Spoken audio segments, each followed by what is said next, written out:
Jose church doesn't have a definite style. It keeps the style of the period when it was built.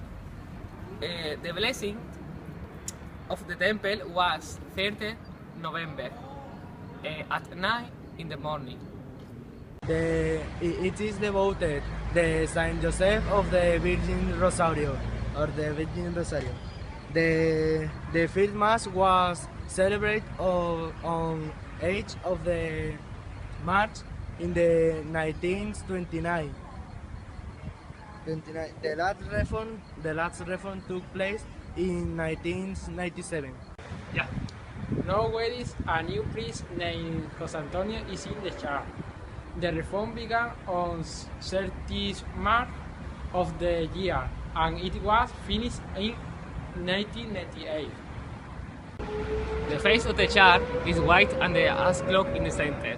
At the top of the face there is bell that ring when it is an hour o'clock. It has a very big courtyard in front of the facade with many orange trees. There could be about 3,000 people in the church. The back of the church there is a sculpture of Jesus Christ.